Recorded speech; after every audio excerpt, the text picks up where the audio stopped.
Thank you very much, everyone. It's a pleasure to be here with you today. I'm going to talk a little bit about privacy today, specifically focused on youth privacy. And I'm going to ask you to, I think for most of you, to rethink your conception of what it means for kids to have privacy in this country. We're living in a time right now where youth privacy, particularly youth intimate privacy, is under attack. This is, some parts of it are unusual, a unique attack on kids' privacy. Some parts of it are quite common, particularly attacks on queer kids and queer adolescents. So what do I mean by youth intimate privacy? Here I'm following the definition of my colleague and friend, Professor Danielle Citron, where she has defined sexual privacy or intimate privacy as access to and information about, in this case, youth, bodies, minds, about their health, their sex, their gender, their sexual orientation, and their close relationships. And this includes, of course, things like online searches and online reading, browsing through the internet, direct messages on Instagram and elsewhere, texts, of course, between kids, between friends, and so forth. So when I think about youth privacy and I read the news today, I see youth privacy under attack. We have laws, particularly one recently signed in the state of Utah, that are essentially giving parents complete control over kids' access to social media. We have laws in the state of Alabama and the state of Florida that force teachers to out their transgender students to their parents, even if those parents may be hostile or not have their trans kids' best interests in mind. We have state laws that are banning gender-affirming care and giving access to medical records to state officials, like in Texas. And we give parents generally control over kids' intimate privacy. So for the most part, we don't have such a thing as youth intimate privacy, or really youth privacy in this country. We have parental control over youth intimate privacy, and that's a very different thing. When you think about COPA, the Children's Online Privacy Protection Act, that doesn't guarantee any rights to kids. It guarantees rights to parents. It gives parents the power to consent to online platforms collecting the information of kids when they use various websites directed toward kids under 13. There are new proposals for increasing that age limit up to 16 that would, instead of giving adolescents control over what they can and cannot consent to or what information platforms can collect about them, instead of giving them more control, it gives parents a right to consent to platforms collecting their information. Constitutional law dating back to the early 20th century doesn't give kids any rights about what happened, about their education or about the information they have access to. It gives parents the right to rear their kids however they want. But now, in this context, those same precedents are giving parents the power to take away books out of school libraries, books that a kid or an adolescent might use to explore their sexuality, or to explore who they are, or to explore their gender identities. So why do we do this? There are lots of reasons, and I'm sure you all know, why we give parents almost exclusive control over their kids' privacy. Lots of very common, very understandable reasons. We just heard the Congresswoman state one of them, that children's minds are under development, that children are still learning right from wrong, that parents, as a result, are presumed to have their kids' best interests in mind and able to guide them along that path as they figure out what is right and what is wrong. Another rationale that we always hear is youth safety, especially online. And kids absolutely need to be protected from predators online. There's no doubting that. Another rationale I just mentioned is long-standing constitutional precedent. We have long said that parents have the right to raise their kids how they want, to educate their kids how they want, to not educate their kids if they want, to pull them out of school and educate them the way they want. So there are lots of reasons, and there are many others. I don't have time to go through all of the discussion, all of the rationales for giving parents control over youth privacy. But I'd like to problematize and challenge many of those rationales. So what about the developmental rationale? Kids are also, in addition to learning right from wrong, they're also exploring these questions about their identities on their own. Kids are exploring their sexuality. Youth are exploring their gender identities. And parents, as we very well know, do not always have their kids' best interests in mind. All you have to do is read an amicus brief from parents in any case challenging the legality of bans on gender-affirming care running through the federal courts right now. And you will see how villainous parents can be when it comes to their own kids' identities. Safety. Now, this is a really important justification for giving parents control over their kids' privacy. But in many cases, parental control over kids' privacy are not actually making kids any safer, especially queer kids. And then for this, all you have to look at the work of the Ali Forney Center. The Ali Forney Center is an organization that houses and gives resources and support to kids, among other things, to queer kids who are thrown out of their homes simply because of who they are. Again, parents do not always have their kids' best interests in mind. And the more power we give to parents to shut off information from kids who are exploring their sexuality, the more dangerous it can become. Nor do we, in other areas of law, tend to favor subsuming one person's identity into the identity of someone else. Now, admittedly, this isn't simply a case about children, but it used to be the case that when a woman married her husband, her entire identity was subsumed into that of the couple, into that of the man. We don't do that anymore for very good reasons, although it's remarkable whenever one realizes how recent changes to those laws actually happen. But there are lots of other situations where over time, the law has moved away from subsuming one person's identity into the identity of another, right? I get that there are differences when it comes to kids, but the idea that simply because someone is the child, the biological or legal child of one other person, does not necessarily mean that that person should lose their entire identity and their rights. And there's another reason why we might want to reconsider giving parents entire control over their kids' privacy. Because as any queer person knows, the moment we hear someone say, "Won't you please think of the children?" we know that that's a stalking horse for something else. We know that that is rhetoric instead for criticizing some other identity. And usually it's about queer people.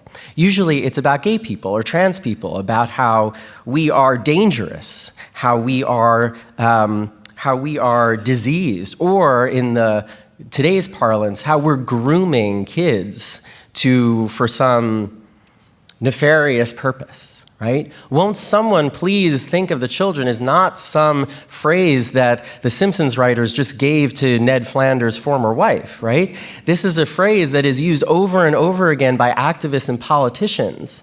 And children's rights and parents' rights are used over and over again by activists and politicians to misdirect people and policy toward giving parents control over kids so they can direct the moral growth and the values growth of their kids the way they want. It's not about protecting kids. It's not about ensuring the development of children and their minds to determine right from wrong on their own. It's about ensuring that their kids think exactly the way they do. And that is coming in part from a system of laws that give parents entire control over their kids' privacy. Youth intimate privacy, on the other hand, provides more benefits to kids than we might otherwise think. It enhances self-esteem. It gives kids an opportunity to think on their own, to develop their own identity, to ensure happiness, to build trust. Had lots of us, people of my age and older, been able to explore our sexualities at a younger age, maybe we would have avoided decades of depression and isolation. And maybe we would have avoided having a situation where our adolescence and our growth was pushed back decades and years, because only later on in life, when we escape situations of people closing off information from us, could we have decided and realized who we are. This is not, and here I'll end and open up the floor for questions, this is not an either or. This is not a zero-sum game. We can live in a world and we can have laws that both protect kids from predators online and give kids the kind of intimate privacy protections that are necessary for their growth, for their protection, and for their safety. We can have both. We can protect kids from predators, and we can ensure that youth have the opportunity to learn about who they are on their own. Current laws do not do that. The Utah social media law does not do that. Any law that attempts to protect kids by automatically giving parents rights over their kids' privacy do not do that. This is different from how we, many of us, many people that I talk to about this project, and many people in Congress think about youth privacy. It would require us to empower people under the age of 18, under the age of 16, and yes, in some cases, even younger. It would require us to empower kids to let them make their choices on their own, and to tell parents that simply because you are a parent, biological or legal, does not give you the right to take away information from your kids, from other kids, simply because you don't agree with who they are. And that's, I think, the goal that lots of us, law professors, activists, and advocates in this room need to work toward. I'd love to take your questions.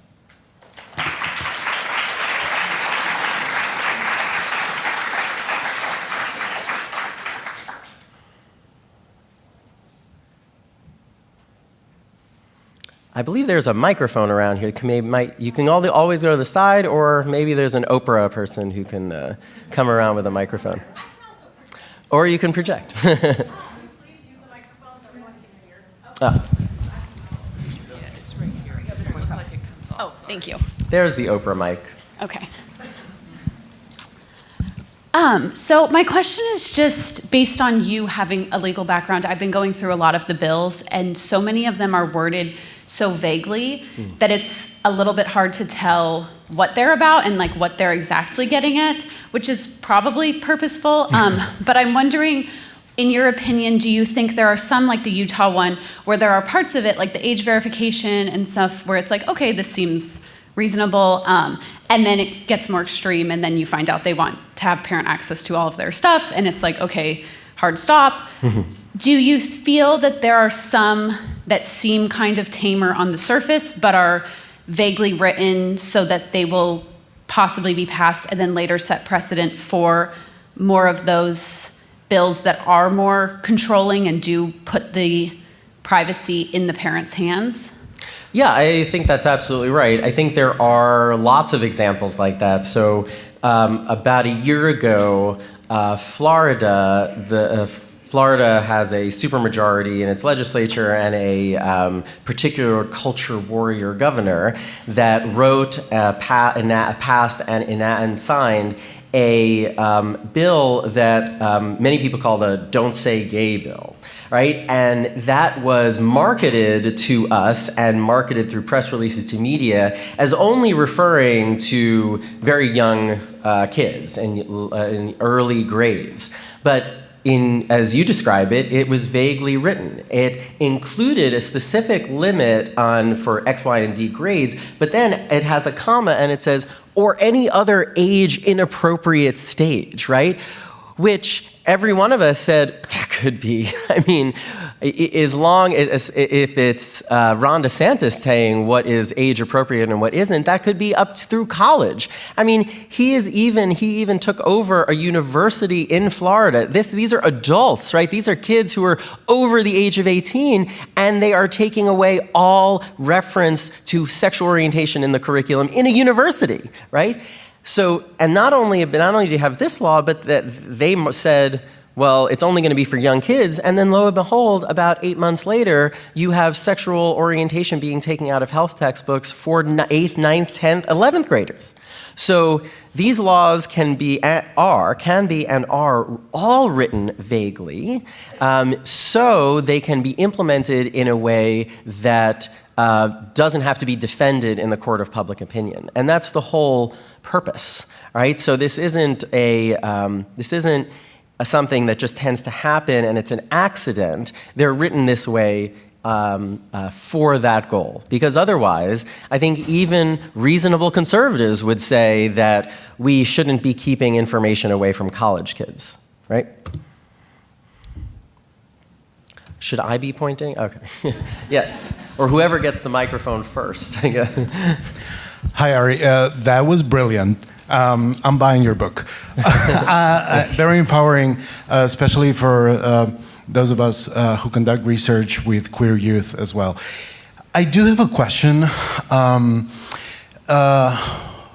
In terms, even with my own study participants, when we developed interventions for lonely queer youth or isolated because of their geographic location, we explore the issues of privacy a little bit in terms of developing the tool.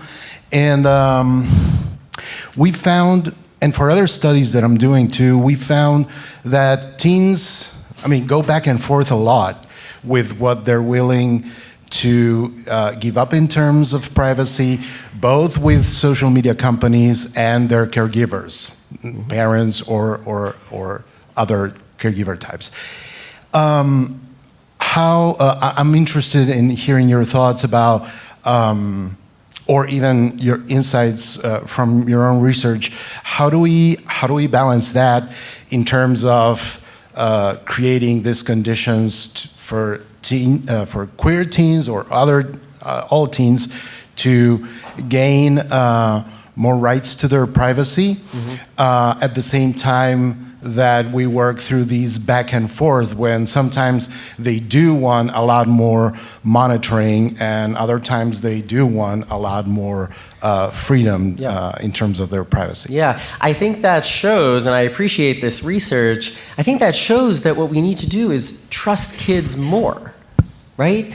Because as scholarship has shown, it's been over 10 years, it's been over, I think, 10, 15 years since people started writing dissertations and books about how kids under the age of 15 and 16 navigate their privacy on social media, and how the idea that, kids don't care about privacy is just bananas, right? Because kids really do care about privacy. They do it in their own way, and they navigate privacy wizards, but they also navigate relationships with other people that they engage with online in very different ways than people even of my generation do. Man, I'm only 42, but kids today have even more skills and even greater ability to effectuate their privacy in ways that we never had, right? So the fact that in some cases kids ebb and flow, and some kids want more and some kids want less, show us that we need to trust kids more because they know.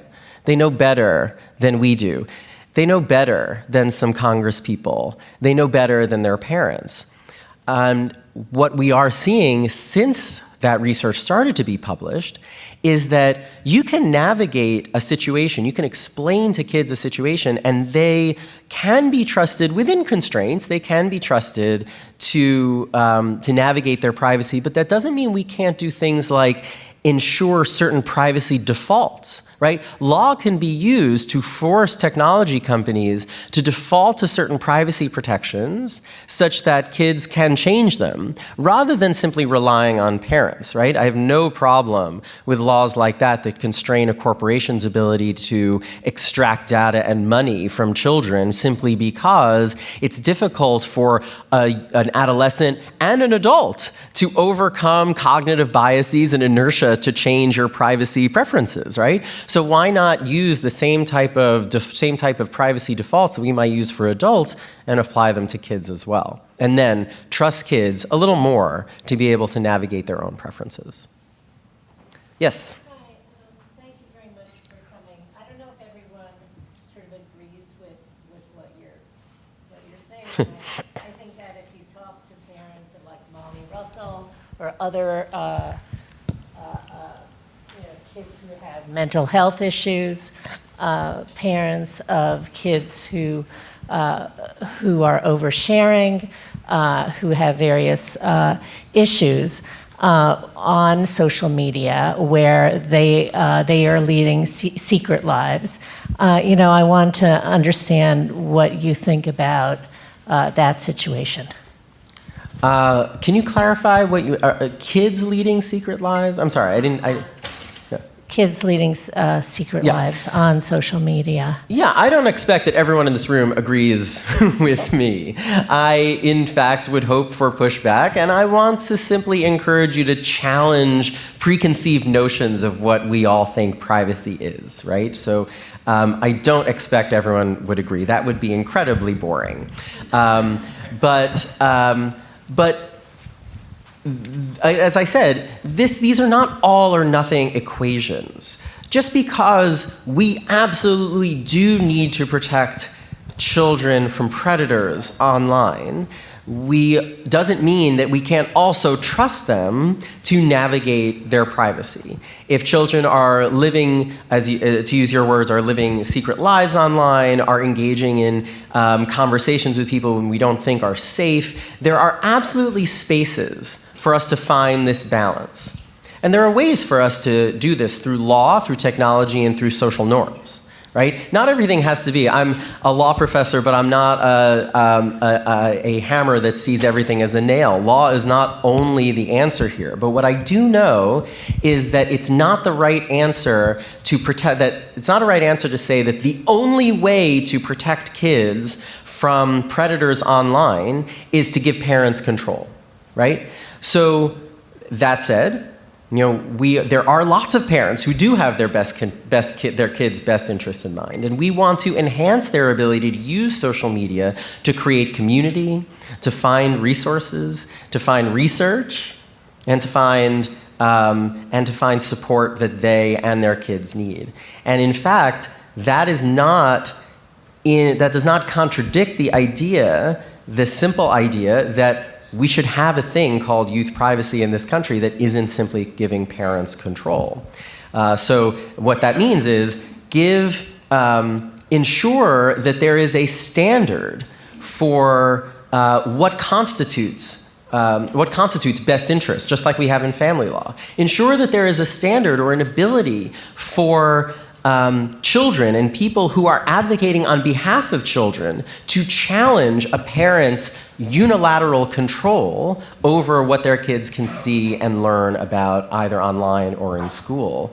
Resist laws like we see in Utah and in Florida wholesale when they use protecting children as a stalking horse for implementing heteronormative lifestyles, right? That's all I'm saying. There are balances to be navigated here, but that doesn't mean that just because there is a law that may have a age verification that we have to live with all the other negative stuff that comes with it.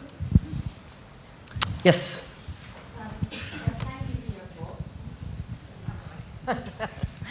We need several Oprahs all around. There you go. Thank you very much, and I boringly did agree with you up until one moment where you talked about children's rights and parents' rights in the same sentence as both being this evil that might get in the way. And I would maintain, and in my contribution yesterday, I made a very big emphasis on children's rights, because children's rights is the lens from which that you get children's privacy on their own behalf. And I just really wanted you to say a little bit more about why you felt children's rights was the same as parents' rights. I do agree with you that parental controls cannot be the only answer, and that they create a lot of anxiety. But I think I was very grateful to hear you talk about default settings, about so on, because I don't know that in your presentation you quite talked about the privacy of children from technology companies as well as from their parents. Yeah, absolutely right. So that might have been a rhetorical error, right? I didn't mean that children's rights and parents' rights are the barriers. Exclusive parental control over children's privacy is the barrier. So I think you and I are in agreement here. So thank you for pointing that out. Protecting children from parents is one thing. Protecting children from technology companies is related, absolutely related, and also requires other efforts. And we need to do that as well.